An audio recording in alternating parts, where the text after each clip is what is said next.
Hey guys, welcome back to another paper. So here we'll be going through the entirety of the S2 IAL, and I've pretty much gone through everything in detail as you can see here.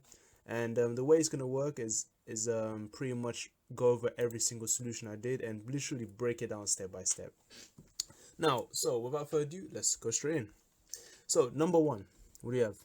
So at a particular junction on the train line, signal failures are known to occur randomly at a rate of 1 every 4 days. Because we're doing with rates, that is easily known as a Poisson distribution, because Poisson models averages or rates per average, in other words. So we know that is 1 per 4 days, so the lambda could be 1 for every 4 days. Alternatively, if we work for 1 day, it would literally be a quarter, so there's 0.25 signal failures each and every day. Okay, now let's do pi. Find the probability that there are no signal failures on a randomly selected day. So for a given day, for 1 day, there are 0 signal failures. So we're finding the probability that x equals 0. Now for those who don't know how to use a Poisson, this is the general Poisson formula. So for example, x signal, for k signal failures, we can model it as e to the negative lambda times lambda to the power k over k factorial. Because we've got 0, just literally pop in k for 0. And of course, lambda in this case is 0.25 because we're modeling for a single day, for a general day.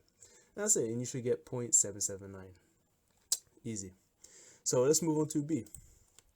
So find the probability that there is at least one signal failure on each of the next 3 days. So let's just picture at least one signal failure. That's pretty much telling us that it's going to be greater or equal to 1. Simple as that. Because we're trying to calculate for the next 3 days, we need to pretty much accumulate. So we're going to do this probability times the same instance for every single time. So each probability must be greater than equal than 1. Okay, so whatever you do, don't times it by 3. We've got 3 different products. So this one is a joint one, okay? And yeah, that's really it. Since we have to now resolve this, the distribution is the same. We still got lambda equals a quarter because this is for each day. So each day is going to be the same lambda.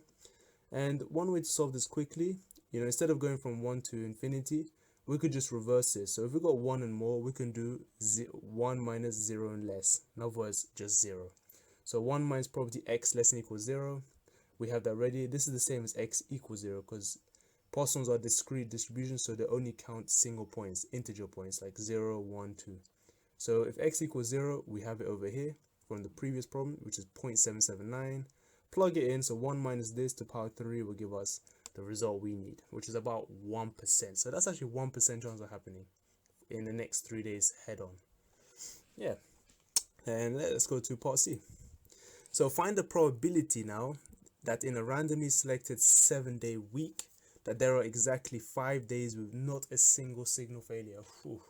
So this is kind of a combination problem. Okay, so for over here, I said out of the 7 days, I pretty much stayed what they wanted. So they want exactly 5 days with no signal failures. I put 5 n's for none. And that means 2 of the days must have signal failures. This is just an example of a sample space. Now, the way this works is that you just have to consider how many different ways we can, arrange this. So think what you did in S1 GCSE. We're just finding all the combinations. Well, the good way to know this is that this is technically a binomial distribution. Or you can just realize that you can do this 7, choose 5 ways. What this means is that you got 7 different variables and you want to choose 5 no signal failures out of this sample. So 7 days chosen by 5 no signal failures.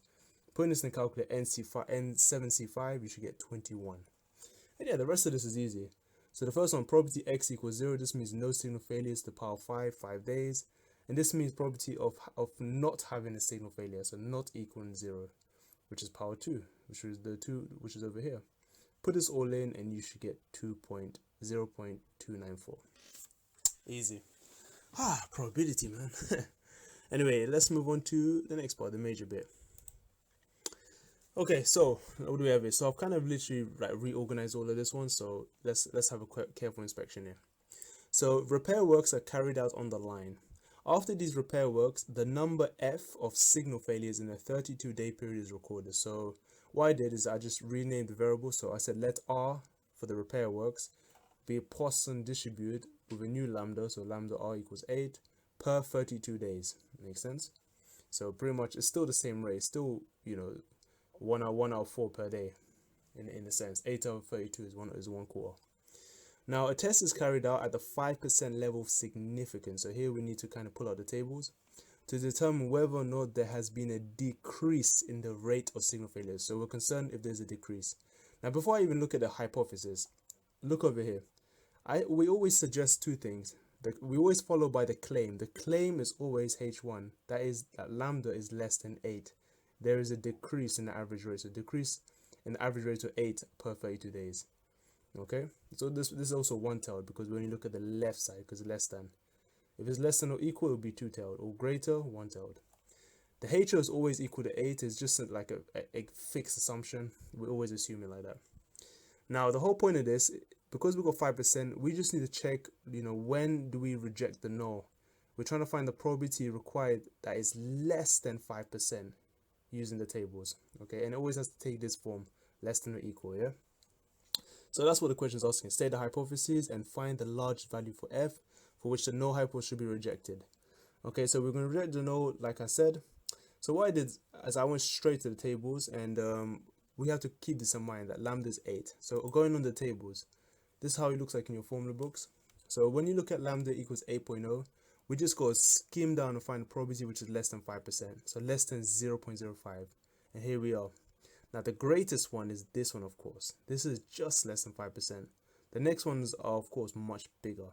So the one just less than 5%, that represents x equals 3. So when x is less than or equal to 3, when the repairs are less than or equal to 3. So hence we would just say, that the final answer would be probability r is less than or equal to 3 because that probability is less than 5%. So the largest possible value for f is 3. That's it, guys. That's literally all we do here. So I mean, at this point, yeah, if you guys enjoyed the video, please give me a like, subscribe, pass to your friends. Otherwise, let's move on to question 2. Okay, guys, number 2. Let's do this. So, Crispy Crisp produces packets of crisps. I bet you lot can't be walkers, though. During a promotion, a prize is placed in 25% of the packets. Okay, so it seems like a probability of earning a prize in a packet. No more than one prize is placed in any packet. Now, a box contains 6 packets of crisps. Okay, sounds good so far. Write down a suitable distribution model of the number of prizes found in a box. So this one is the number of prizes, okay? Not the fact that there is no more than one prize placed. That's something else.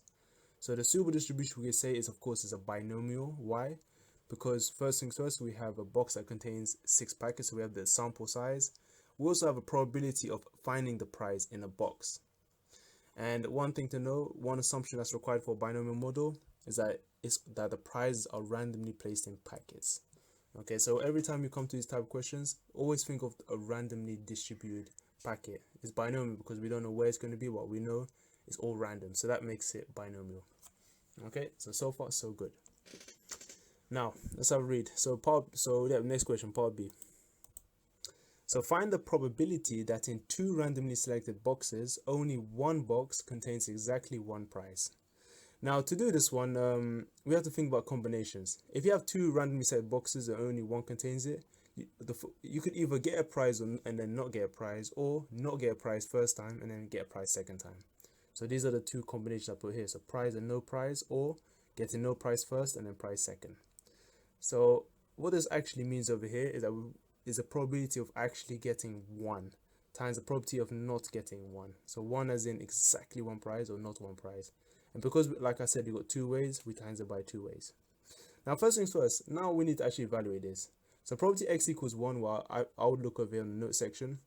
Because we know this is a binomial distribution of n equals 6 and p 0.25, to get exactly 1 from the box, it will be 6 choose 1 following the formula times the probability of success of the prize times the probability of not getting the prize, which is 0.75. And if we've got 5 of them, it has to be wrong. And that's it. Plug in the calculator, you get this. And that's x equals 1. So x equals not 1 is of course going to be not 1 minus this value. Okay, which will give you the remainder. And then times that all by 2. This times 2. You get finally 0.4585. So that's it. That's the solution for B. So let's look at C now, yeah? So find the probability that a randomly selected box contains at least 2 prizes. Oof. Now this is straight up basic. So it's just pretty much probability x is greater or equal than 2. because that's at least 2 prizes or more. So thanks to the table method, we can just do 1 minus, if it's 2 or more, it'll be 1 or less. So 1 minus 1 or less, x is less 1 or less. Now from the table as well, I've already evaluated, but just to show you guys, we're using a binomial 6, a probability 0.25. Use the table, so it must always be less than or equal. You find this on page 18. So when n is 6 and the probability is 25, we go straight down and look for when you get exactly 1 prize, 1 or less. So it'll be 0.539, 5339. Yeah, and that's it. And you just put that there, so 1 minus that value will give us 0.4661. And that's it. So that's the probability that a random selected box contains at least 2 prizes. Now pay attention for the next D, because this is actually required for the next bit, because you can see that they skim this keyword here, contains at least 2 prizes in the following question. So this will become a probability. So let's see what happens. So D, so Niha buys 80 boxes of crisps. Okay, so now we're talking about boxes, guys. The previous question dealt with probability of the number of packets of crisps. Now we're dealing with the number of boxes. Okay, so try not to multiply this by 80. I did that the first time. So let y, okay, so using the normal approximation, so that's good. Find the probability that no more than 30 of the boxes contain at least 2 prizes. So no more than 30. Okay, so just to have an idea, it's going to be firstly less or equal than 30. So that is the final result, but we'll get there. Firstly, let's find the distribution. So I said let y be the number of boxes that contain at least 2 prizes with probability 0.4661. Again, this is from part C. Okay, this is what we evaluate, that contain at least 2 prizes. Now going back to this, so we can say, okay, let y be let y be a binomial distribution with 80 boxes, and probability that these 8 boxes and they contain at least 2 prizes will be 0.4661. So that's okay.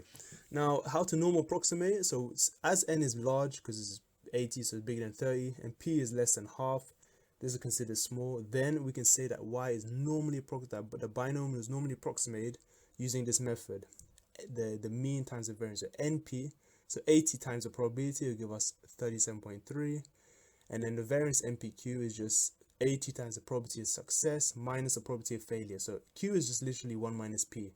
I use the letter q because it just looks more like neat this way. And so 80 times that times 1 minus this will give us 19.9. That's it. So now we use a normal distribution.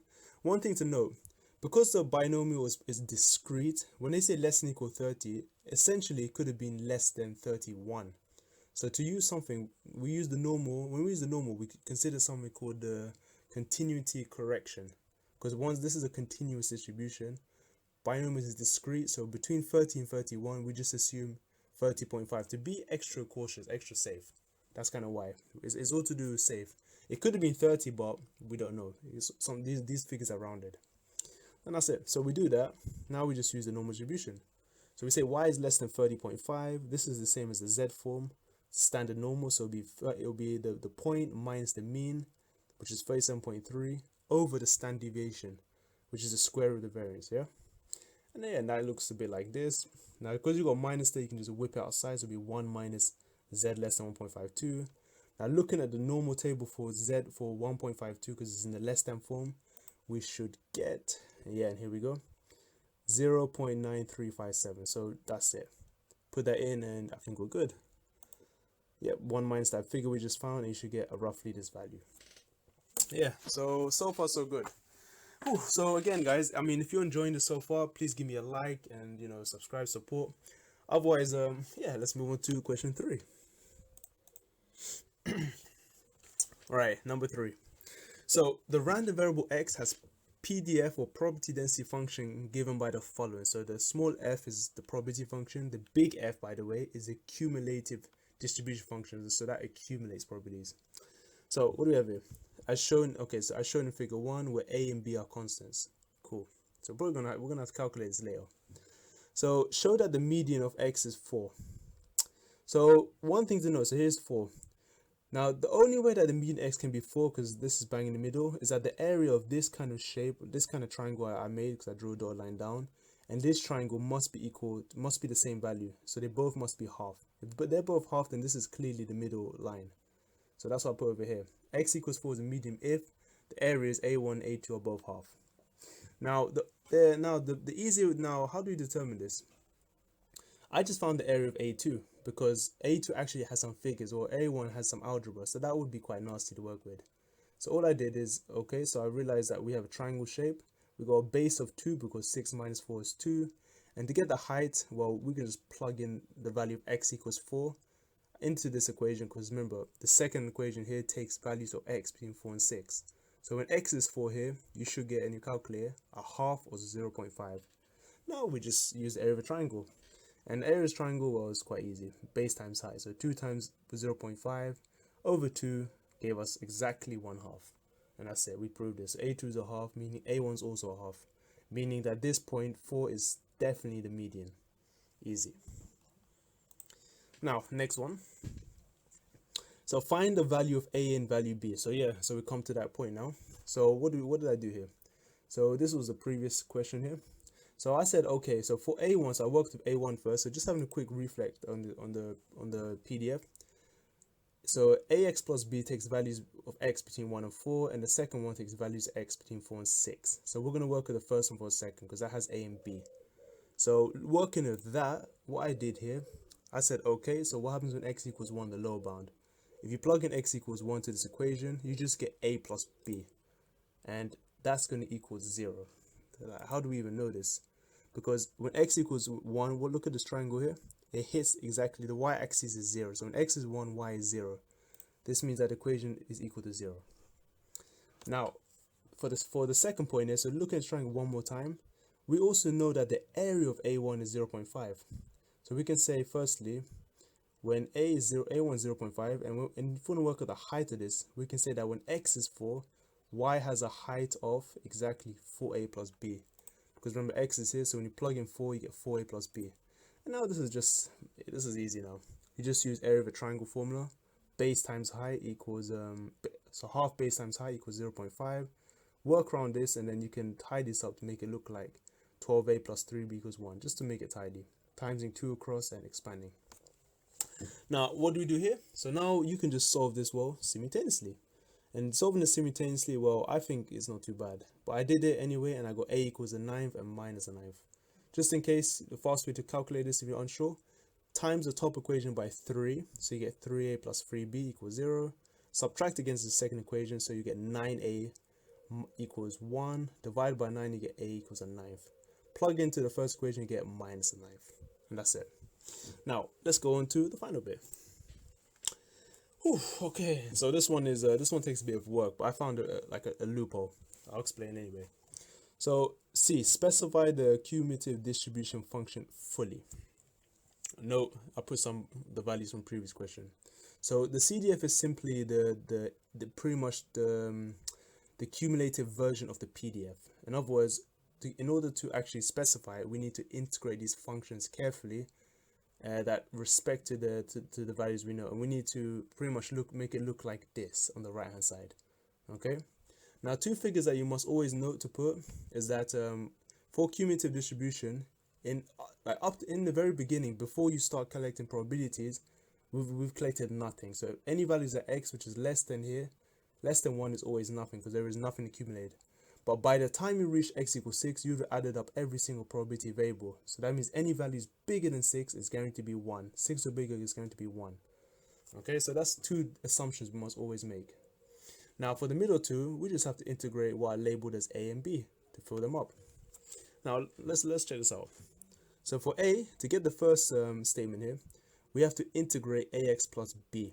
Okay, I'm not going to put limits here because I'll show you there's a better way.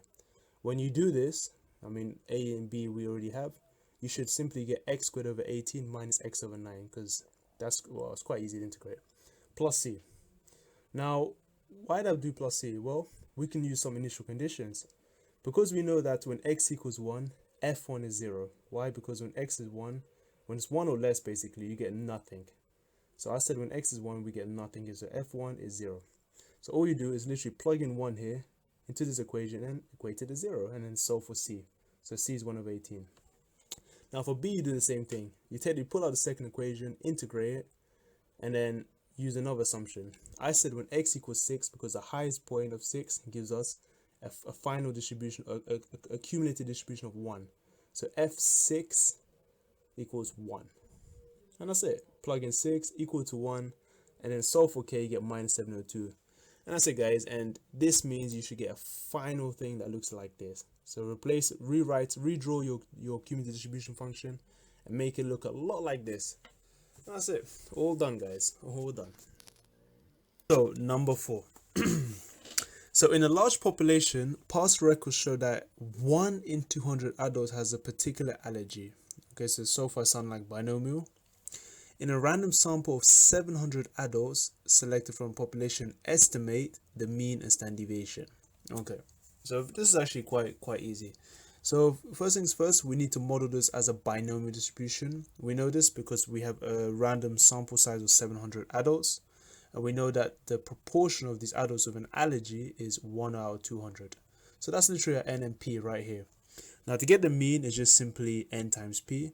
So 700 times 1 over 200. That just gives us 3.5. So that is the mean number of adults with allergies. And for the variance or standard deviation, firstly calculate the variance, which is just MPQ. And Q in this case is just 1 minus 1 over 200. So one of the allergies, if one have an allergy, then of course 199 people or adults don't have an allergy. So it's just, yeah, 1 minus that is quite easy. Multiply them all together and you get this value. And to get the standard deviation, well, just square root the variance. And that's it, guys. You get 1.866. Okay, let's move on to B. Ooh, all right, now here comes the big boss of this. So let's have a look. So a doctor claims that the past records are out of date and the proportion of adults with the allergy is higher than the records indicate. So what it's saying here is that the doctor is so far posting out a claim. So we're going to be doing hypothesis testing here. And his claim is that there is a higher than an average allergy rate. Okay, so this is looking at a greater sign. We'll get to that.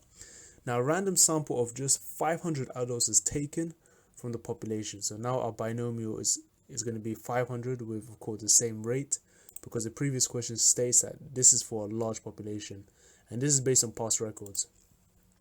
Now according to this statement, of these 500, 5 are found to have the allergy. Now one thing to note is that this 5 out of 500 business is not a proportion of a binomial. This is actually just founded from this random sample. And remember, the binomial in this case, at least this type of question, is modeling this proportion from past records. So this is pretty much the rate given, the fixed rate given. Okay, now let's have a look. So this 5 is we're pretty much going to compare this 5 to the higher than average claim. Okay, so that's where the 5 will come in. Now a test of the doctor's claim is to be carried out at the 5% level of significance. Now let's see what that means. So state the hypothesis for this test and use suitable approximation.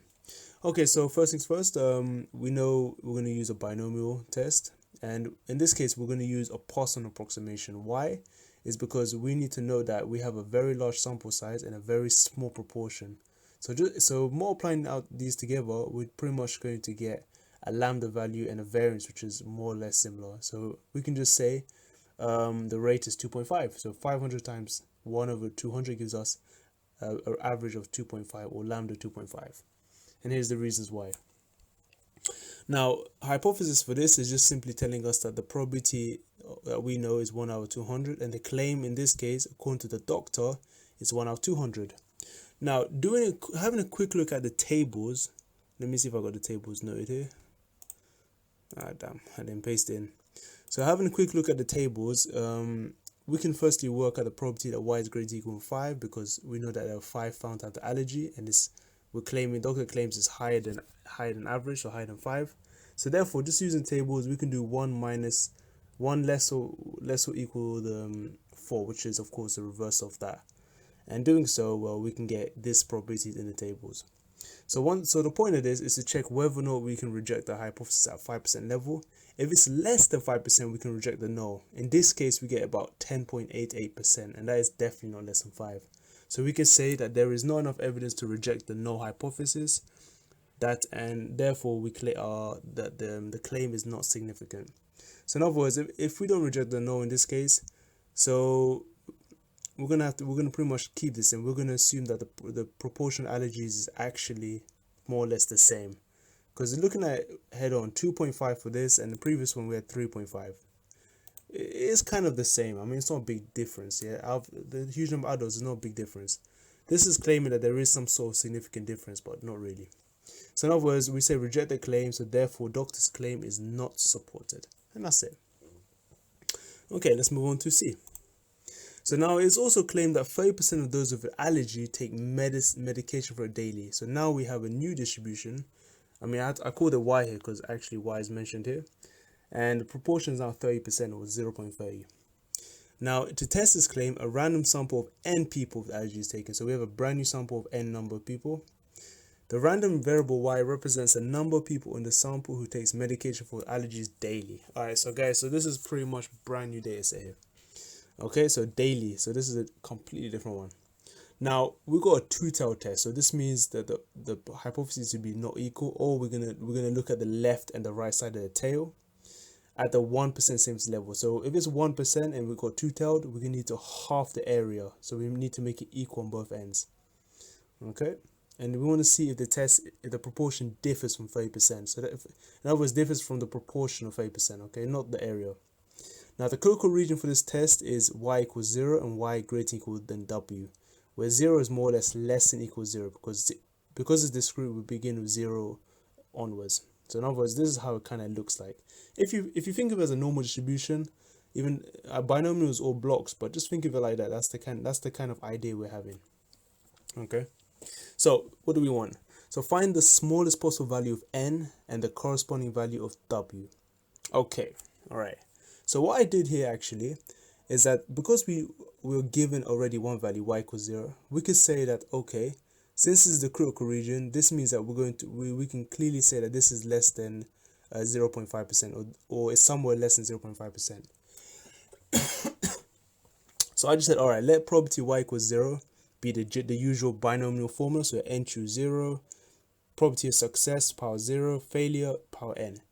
N C0, anything C0 is always 1, by the way, so that's 1. This is also 1, anything power 0 is 1. Now, 70% power n, well, is just 0.70 power n. And this is less than 1% over 2 because it's 2 tails, so 0.005. And now we just solve for n. So what I did is just take logs on both sides, and I got something like this, the natural log, so n drops down, and you get the usual way. And then you divide by ln 0.70 across. Now, the reason why it switches sign is because ln 0.70 is a negative number.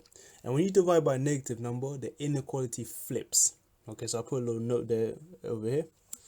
And yeah, when you do that, you get n is greater than 14.85. So because it's integer, we're talking about actual number of people, n has to be 15. That's it.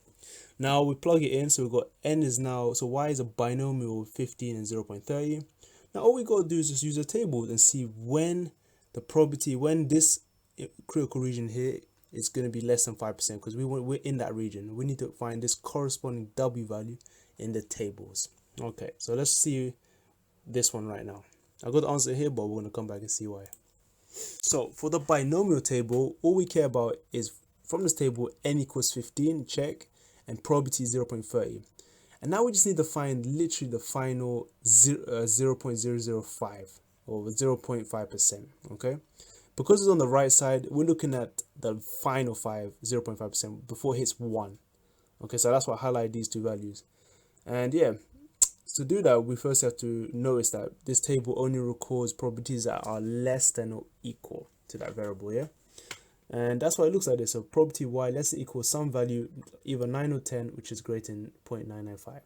Now on the table, I found when x is 9, when y is less than or equal 9, you get 0.9963, and this is of course just bigger than 0.995. So that's the perfect value. You can't choose 8 because the value for 8 because it's just below 995. So this doesn't qualify. It's not greater than what we want. So when you choose this value, you could just use the usual probability rule. So if it's y less than or equal 9, you could do 1 minus probability y is greater than or equal 10. Remember, we're only concentrating the y greater than or equal value, so we can see what w is. And doing that, well, you can get 10. So w is technically 10 here. And just check in when you solve this one and make the probability value the subject, you get 0.037. So yes, that is clearly less than 5%. And that's it. So hence W is 10. Yeah, hopefully the explanation was clear, guys. If you need like any more information on this, just let me know, and yeah, I'll try to try and provide more stuff.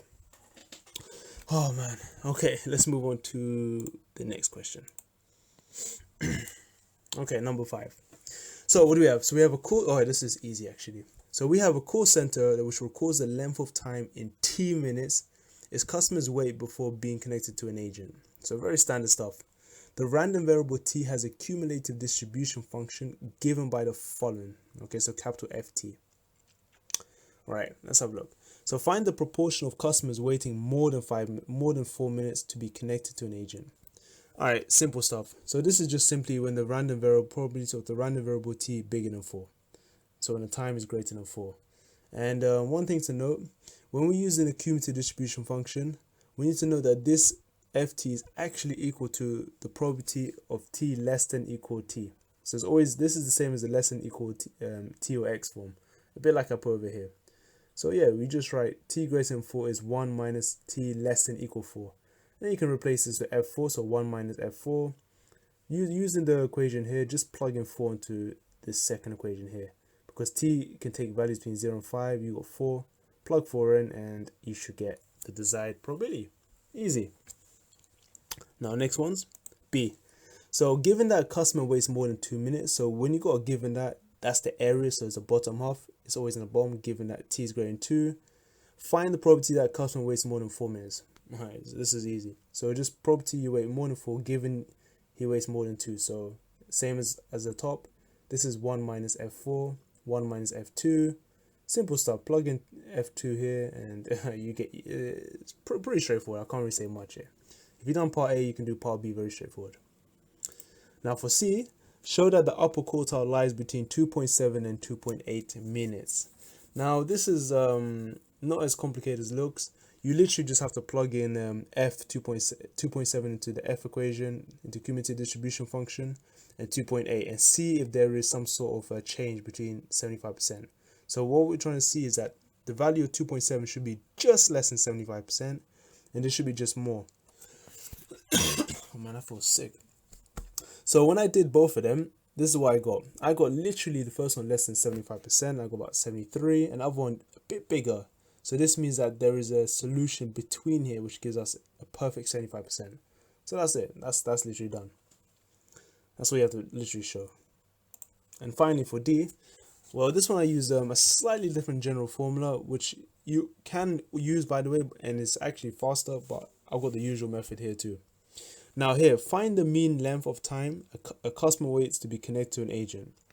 Now, because we're using the cumulative distribution function, the general equation for the mean is, well, or the expected value, same thing, is like this. It's always 1 minus the cumulative distribution function. And you just take the limits wherever they are, it's from 0 to 5. So that's it.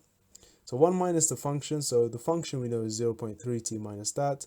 1 minus that, we'll just flip the sign, so you got 1 minus 0.3t plus this variable here. Integrate them, so integrate 1, you get t. Integrate 0.3t, you get 0.3t squared over 2. Integrate the last term, and you get the same value, power up, so t to the power 4 over 4. Plug, and then you just plug in your values. For t is equals to 5, and then t equals 0, subtract them from each other, and here you go, easy. However, the usual method you probably expected me to use, or you're used to using, is the one below. This one works too. The only problem is that you'd have to differentiate this equation first, then multiply by t. So differentiate this, which gives you the following, multiply by t, and then integrate the equation. And again, you'll get the same answer anyway, so it's cool. But if you got cumulative distribution, consider using this formula just to save a bit extra time. But yeah, guys, that's really number 5 in a nutshell. Easy stuff. So yeah, so as I was saying before, if you find these videos helpful, let me know. I'm actually recording this around 11 p.m. UK time, so if I sound a bit tired, I'm literally trying to squeeze this in before the 2018 exam. So yeah, forgive me if I sound a bit dead. All right. Anyway, let's move on to number 6, guys. All right, 6. Here we go. So this one's not adjusted to the screen properly. I need to fix that in a bit. So 6. So at a men's tennis tournament, there are 3, 4, or 5 sets in a game, in a match. Over many years, data collected shows that 50% of the matches last year last for exactly 3 sets, whereas 30% of matches last for exactly 4 sets, and 20% of matches last for exactly 5 sets. Okay, so here are 3 types of proportions.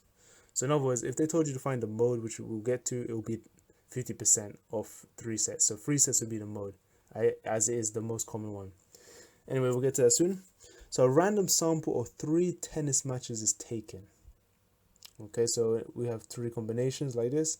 The number of sets in each match is recorded as S1, S2, and S3. In other words, 3 games in this particular order. Alright.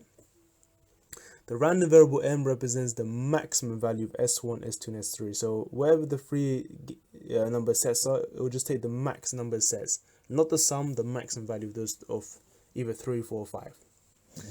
Okay, now here we go. So list all the samples where m doesn't equal 5. Now, this is just combinations. It's actually quite easy. For example, you could, out of the 3 games, you could say each match lasted for exactly 3 sets, 3 sets, 3 sets. Or you could have another random sample of 3 matches that lasted for example, 3 sets and 3 sets. And all of a sudden, the last game had 4 sets. Alternatively, you could have 3 sets, then 4 sets and 3 sets. Or 4 sets and 3 sets and 3 sets. So effectively, you can just multiply this idea by 3. You have this also written in 3 different ways. Probably better you write all the different combinations. Likewise, this one as well, you can have 3 sets, and in the next 2 games you could have 4 sets, and vice versa. You can have this in any type of combination. So again, 3 ways. One way to know how many ways there are is that if you just picture the total set, if you want to rearrange 4 in a certain number way, you can put in a calculator as the total sample inside. The total number of games is 3, and you want to choose exactly 1 key variable like 4. So it'd be 3 choose 1 will give us 3. If you want to mix 2 different numbers, 2 of the same numbers like 4, it'll be 3 choose 2 because you have 2 games which has to be 4 sets, and so on. That also gives you 3. Yeah, hopefully that actually makes sense. And the last one will be 4, 4, 4. There's no 5 here because it doesn't want 5 in any one. So that's it. Easy. Okay, B. So find the sampling distribution of m. Alright guys, so m. Now if you remember, m was actually the maximum between the 3 games, yeah? So essentially it's any of these. Well, you also got 5 now because that's included. To do this, I just thought about like this.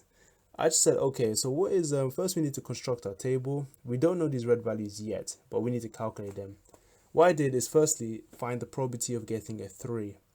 And probability of getting a maximum value 3. Now the only way to get a maximum value 3 is from the very first combination I presented, 3, 3, 3. Because any other combination of 4s and 5 will automatically make that number the maximum value. Because remember, you want a maximum value between 3, 4, or 5. So this is the only possibility, which is 3, 3, 3. And to get this, you need to have 50% times 50% times 50% of a game. So that's why it's written like this, 0.50 to the power 3. Okay, and that gives us 0.125. Now to get 4, it's the same style. You just need to get a maximum number of 4. You need out of any game, whatever combination you have, the maximum set should be 4. So I think that's why they kind of did it for us over here, where they did m doesn't equal 5. It actually helps us for part B indirectly. So let's have a look. Besides the first game, besides the first sample with 3 through 3, the other samples, the other 7 samples, 3 plus 3 plus 1, you can actually get a maximum value of 4, because out of 3 and 4, the maximum is a 4. So what I did here, I said let probability m equals 4. You can get this way, probability of this combination plus this plus this. And yes, to get a 3, we know it's 50%. So it'd be 50% times 50% times to get 4, which is 30%. So 50, 50 plus times 30%. And whatever that is, multiply by 3. And then do the same for each one. This would be 30% times 50% times 50. Oh god. 50% times 30% times 30. And all of that times 3. And to get 4 sets in every single game, it will be 30% times 30% times 30%. And then yeah, you just add up the totals. And that should give you 0.387. And to get 5, well, this is easy. You can calculate it, but there's no point. you could just realize that all probabilities add up to 1. So add up these two values, 1 minus them, and you should get 0.488. That's it. And for the last question, write down the mode S and the mode M. This one is quite easy. When we look at the mode of S1, this is the same as the mode of S2 and S3, by the way, because it's any game, the first game, second game, third game. We just have to look at the data at the top. Remember, it told us that 50% matches lost for exactly 3 sets, 30% for 4 sets, 20% for 5 sets.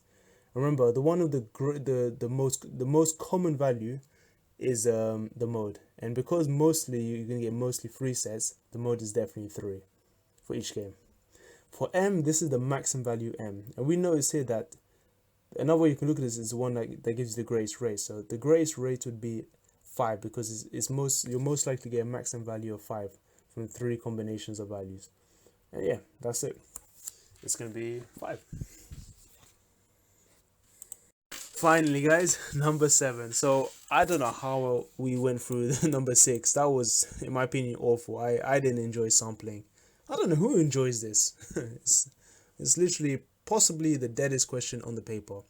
Anyway, thankfully, let's look at number 7 as it deals with the uniform distribution. Okay, so let's go. So the continuous random variable x is uniformly distributed over the given interval a to b. And just for a quick recap, for a uniform distribution is just a simple rectangular distribution. So it looks a bit like this. So very simple, where the lowest value is a and the highest value is b. Very useful calculating the range actually. And the mean is symmetrical. Everything's easy. This is an easy one. Okay, A. And now, I've put all the useful relevant functions such as the density function, the cumulative distribution, the mean, and the variance. Okay, all right, let's go. So A, find an expression in terms of A and B for the expected value of 3 minus 2x. So first things first, when you take the expected value of this general form, the expected value is only wrapped around the x at all times. But why? Because we need to know that the expected value of a constant is itself, 3, because the mean of a value that we already know is itself. And the mean of 2x, well, you can just whip the 2 out. So we just constrain on the x. That's it. Now we just replace ex with the general equation, half b plus a, plug it in, and it should look a bit like this. Tidy this up and expand, you should get 3 minus b minus a. Very easy, very easy. Now B. Find the probability that x is greater than this term here, well, terms. For this kind of function, this is known as the survival function, or alternatively, we might learn it as 1 minus the cumulative distribution. Let's just recap here. When you have probability x greater than something, recap that it's the same as 1 minus fx. Why? Because fx, at least the cumulative version, equals x less than equal x. It's the probability of the cumulative distribution. Okay, so this is something we need to know by heart, this form. So again, greater means 1 minus that form. That's all. So if we're doing that, then what we could do, so what I did here is I just said, okay, let's replace, let me just tie this up a bit, make it all over 3, because you can actually do that, and it looks a bit nicer that way. And I decided to insert this into the fx formula equation. So it's essentially 1 minus the cumulative at the point given. Pop this into the general equation here, so you get 1 minus that value here into the general equation, and just tidy up a bit. So those are quick algebra. My advice, when you got a fraction and a fraction, times up and down by that value underneath. So you got 3, right? Then just times up and down by 3. So you should get b plus 2a minus 3a. And of course, you times 3 to the bottom, so it looks like that. And now just tidy up the top line. If you tidy up, you get b minus a, and then these two values cancel out, so you get a third. So 1 minus the third is 2/3. Very, very easy, I think. Seriously, number 7 is such a blessing, guys. It is truly a blessing. Now, we're almost done. 2 more slides, 2 more questions to go. So, given that the mean is 0, so again, we're looking back at the equation. So if the mean is 0, that means tidying up the general equation, the half cancels out. So essentially b equals minus a, or a equals minus b. We're going to pick the second one, the red box, because it's going to be useful for part C. So find an expression in terms of b only, so i.e. a, make them equal, so eliminate a, for the expected value of 3x squared. Now, 3x squared firstly can be written as 3 times ex squared, so a bit like the last line. But before we get there, what I did here is I used a certain relationship. I used a relationship between the variance of x, the ex squared, and the mean squared, because this is the general equation given. So we need to know this one by heart. Now all you really do is just plug and play everything you have. So we know the variance of x is a default formula. It's always 1 over 12 times b minus a squared. This formula is literally standard for uniform distribution. This is a fixed formula, it never changes. So plug it there. We also know that the mean is 0, so I plugged it there. We also know that a equals minus b, so I replace a with minus b, so it'll be b minus minus b, which is 2b. I tidied this up a bit, expanded it, and therefore ex squared equaled b squared over 3. Now, solving the question again, recapping, we had to find an expression in terms of b for the expected value 3x squared, yeah? So all I did is just whip out the 3 outside, because you can do that. And ex squared is b squared over 3. That times 3 is just, well, b squared. Easy. And finally, guys, the range. So given also that the range of x is 18, in other words, the difference between the widths, like we looked at part A, which is 18, so b minus a is 18. Therefore, find the variance x. So the general variance x formula, as we already know, is 1 over 12 b minus a squared. We know b minus a is 18. So that's how it looks now. And then smashing this in a calculator, we get 27. Whew, finally.